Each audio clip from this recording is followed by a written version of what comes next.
first, I want to jump into something here in just a few minutes, something that's been on all of our minds, and that's the events that took place yesterday in Portland, Oregon. That's right. As most of you guys know, here at Citizen Stringer and PT News Network, we were able to provide you guys live coverage out there due to the great Tara Szczepanski from the Polish American Brotherhood. If you're not already following her, please go check her out on YouTube at Polish American Brotherhood. You can find her channel there. She provides intense, on-the-ground content for all of you, and she does it out of her own pocket. She's amazing. Please go support her over there. She'll be joining us here in just a few minutes. I want to talk about what occurred there yesterday. You had a gathering of patriots, a gathering that we all, even me, myself, somebody who lives on the East Coast, was well aware of prior to the event taking place yesterday.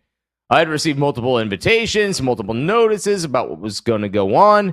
Hell, even the Portland PD received their own personal invite after they issued a statement earlier this week before the weekend, basically stating that they weren't going to do anything, not to come. There won't be any intervention from police immediately. And we saw that as those events developed over the weekend, that the police did stay out of them for the most part till the very end. We'll talk about that.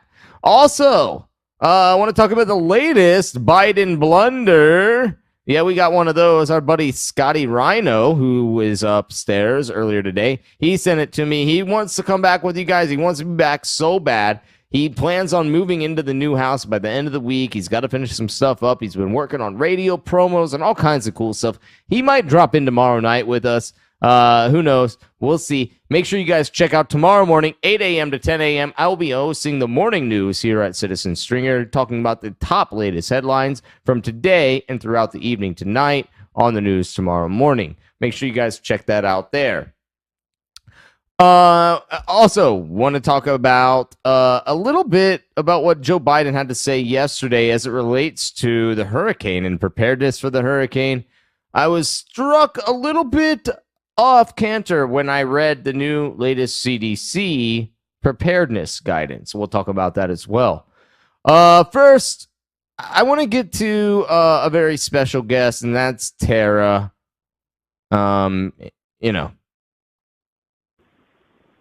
All right, so joining us live now is Tara from the Polish American Brotherhood. Tara, thank you so much for taking a couple minutes out of your day to join us on the show. It looks like you had an interesting day and evening yesterday. Yes, thank you, Adam, for having me on.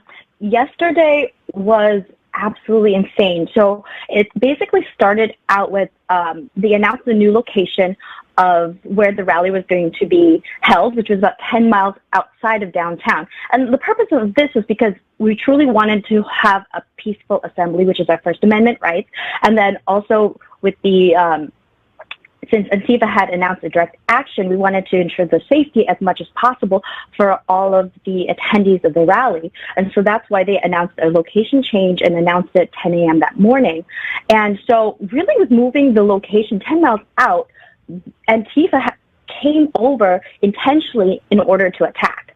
So it's not the event that like it was meant to be like counter protest. They came fully to attack. And from where it actually really started off, when I interviewed people that I had not seen this, where my footage starts is where the bus had already driven into the parking lot, but eyewitnesses had said that the bus had tried to hit several people that were in the parking lot, and that's when it crashed over into like a side median.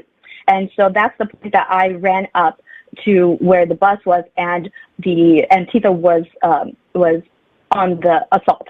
They were throwing explosives that were actually, they tied batteries to the explosives, so it could be, it would act as like charcoal and also the battery acid. So they were also spraying bear mace into the crowd of people. And so the Proud Boys were really like marching forward to defend the people in the rally. And I mean, like they were throwing more explosives. They were bear macing people. They were attacking some of the videographers and press that were present. I mean, it was nothing that I had ever seen and witnessed there before, but I'm glad that I was there to bring on the ground coverage from what was really going on, because the media really has spun what's been going on here, saying that that Antifa were just like counter-protesters. They don't call them Antifa. And that it was the Proud Boys that were on the attack, but actually they were on the defense. It is strange the way the media has spun the entire event, and seeing the coverage that you provided on the ground yesterday, and then hearing the narrative that the media always portrays is quite different. Now, tell me, you talked about the homemade explosives. You talked about them attacking the Proud Boys, the Proud Boys really defending these homemade explosives. We saw on camera a couple times where you had loud pops, loud bangs going on around you. Tell me what was going on through your mind while that was happening. Well, I was just trying to cover as much as I can what was really going on, because the media here in local news, from what I've been even just watching, doesn't really cover things as they happen. And what was going through my mind was, I was there for a purpose of exposing the truth. So did I have fear? Yes. I mean, there were moments that when the explosives went off that, I have a little bit of a fear of fireworks. So I did scream when I would hear it, but I held myself together and pushed forward to ensure that I was capturing things as accurately as I could. Joining us now live, Tara from the Polish American Brotherhood. You guys can find her on her YouTube channel at the Polish American Brotherhood. Thank you so much for joining us today, Tara. Talking about the events that occurred yesterday in Portland, Oregon, a clash between patriots. It really was an attack by Antifa. And what the media is portraying out there is that, these groups came out there to fight in the streets, but in reality, there was a long-planned rally for patriots in this park. We knew about it over a month ago. Antifa knew about it, and they plastered the streets of Portland with flyer after flyer saying direct action, we're going to be there, we're going to attack. This was all premeditated. Proud Boys did what they could. The rally organizers did what they could, moving the event 15 minutes away from the original planned location, right? And they still came to attack. You guys ended up going back home, in the evening. And you went back out later in the nighttime after Antifa had already set up an autonomous zone, set things on fire, destroyed a couple blocks of the city. Tell me what that was like. So I had heard that they had set up an autonomous zone, so I decided to go out there and get footage from behind the autonomous zone. So I was away, and I saw that it had been cleared.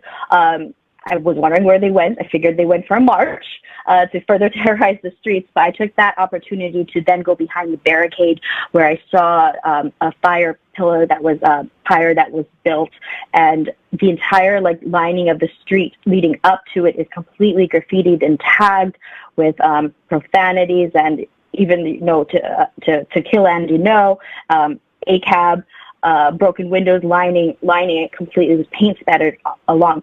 And then when I went behind the barricades, what I saw was how really they had premeditated an attack. You saw basically spears. I saw 3 or 4 spears that were like pipelines that were up against the barricade, and then they actually emptied out. I saw eggs, but they weren't regular eggs. They emptied them out and put paint inside of them, which, interesting. Yeah, that was creative. And I guess to tag people, or and then there were also cartons of eggs to be hurled at people. There were blocks of bricks that were lining against the barricade, assumingly to chuck it over at people as well. And then so we were filming around there and saw how everything had been set up. And then there were a couple people that were there. I assumed that they were scouts, but they became emboldened at the end. I assumed that they were marching back. So that's when the group started also slingshotting rocks and stones at me and Taylor Hansen, and throwing eggs at us. And then so when we tried to flee and leave the area, they chased us further and then sprayed us with the bear mace. I'd spoke to you a couple days prior to you going to Portland, and I told you I tried to warn you. I said, Tara, this is not like New York Antifa. And I had hoped it didn't happen, but then I got your text early this morning before I headed into the studio, and it was I was not surprised. And after seeing the video, I know that watching the video for us and the viewers at home, it is a heart-pounding viewing experience. The adrenaline going through all of our bodies, watching you go through this, it's beyond anything that I've ever seen before. It's extremely intense. I can only imagine how you feel on the ground in the moments there after being sprayed with bear mace in less than 30 seconds, recuperating, having to run back down the street again and escape to safety. It's unlike anything I've ever seen before. Homemade explosives, direct attacks, bear mace. This is terrorism. It's domestic terrorism. Why do you think the Portland police didn't respond? Why do you think they didn't get involved?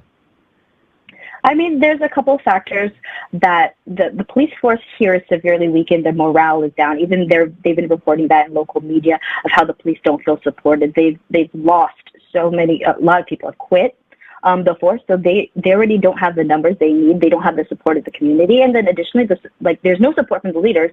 Leaders are telling them to stand down, making their job completely invaluable. And then also when you have a practice of catch and release, then nobody's actually even prosecuted for their crimes. So what is the point for a police officer then to put themselves in line of danger to then have some violent criminal just go out and be released right away? So without now the punishment to Antifa, it further emboldens them that they can get away with these actions, and they're increasing their activity with making, in essence, a homemade IED bombs that they're strapping batteries onto these fireworks. And even the effects I'm having from this is my first experience being bear sprayed, but when I was FaceTiming with other friends afterwards, they said that I was having a reaction afterwards because I'm still feeling it when I showered the next day afterwards, and the burning sensation on my skin, which should have gone away from what I heard from others, should have gone away within an hour or so, but I'm still feeling some effects today. So I wonder if they had even added something else onto the bear mace. I had heard that they were putting cayenne peppers and everything to enhance really the force of these weapons against us. And at the point that we were maced, we were fleeing from the area, and they actively chased us about 10 blocks. And so we were trying to seek refuge in any hotel that was open, but all the doors were closed. But we were finally able to make it back to our hotel. But the person who even came and bear maced us, he chased us down on a bicycle, and it was a group of maybe 10 people that came after me and Taylor. Scary moments for everybody involved. I'm sure yesterday the adrenaline was high, the stakes were high, danger was high and imminent. Thank you so much for being out there on the ground, Tara. We appreciate it so much. Your coverage was absolutely amazing. And have a safe travel home. Thank you, Adam. Thanks so much for joining us. We'll talk soon.